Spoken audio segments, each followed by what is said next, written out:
Hi Tweeties! Welcome sa Chika Tweet. Salamat sa pagbisita. Kung mahilig ka sa latest Kimpaw updates, showbiz balita at mga nakakakilig na moments, nandito ka sa tamang channel. Kaya relax lang at tara na sa ating today's Chika. Big trust kasi. Paulo, willing at type sumama sa negosyo kay Kimi. Paghahanda na nga ba ito sa future nila? Tulad ni Kim Chiu, ay mahilig din pala sa negosyo si Paulo Avellino. And, in fact, kabubukas lang niya ng new business. Akala nga ng marami ay na-impluensyahan siya ni Kimi sa pagninegosyo, ang leading man. Pero say ni Pao sa panayam sa vlog ng RAWR Nation, noon pa raw ay may mga pinasok na rin siyang businesses at marami na rin daw siyang beses na nalugi. Not a lot of people know, but I've ventured into so many businesses in the past. May mga successful, maraming lugi, pero I've learned a lot in terms of business.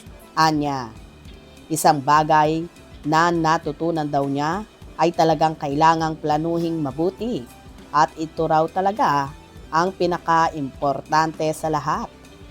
Bagamat pareho nga sila ni Kim na nagninegosyo na rin. Ayon kay Paulo, may pagkakaiba raw sila ng atake ng actress. We have our own outlook on how to manage and handle businesses. Kim is very hands-on.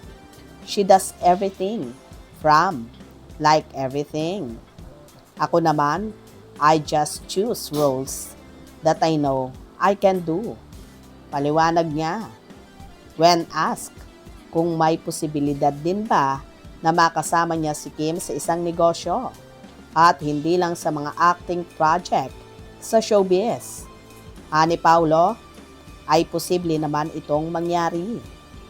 Yes, I am sure there be something that comes up or there'll be another opportunity where we get to venture into a business someday.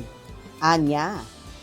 Pero gusto niya ay may mga light businesses lang daw muna. Yung magaan lang sana. Kasi alam nyo naman 'di ba, ang hirap pag nagbi-business together. Dahil ang daming mga kailangan, ang daming diskusyon lagi.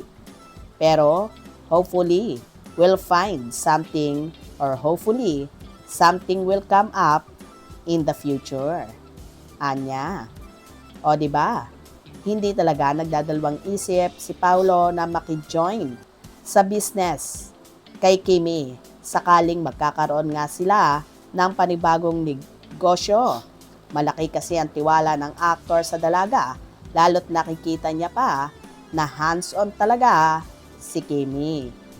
Kayo, anong opinion nyo regarding dito?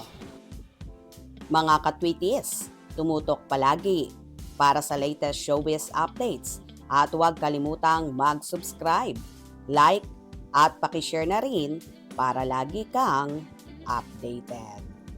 Hanggang sa muli!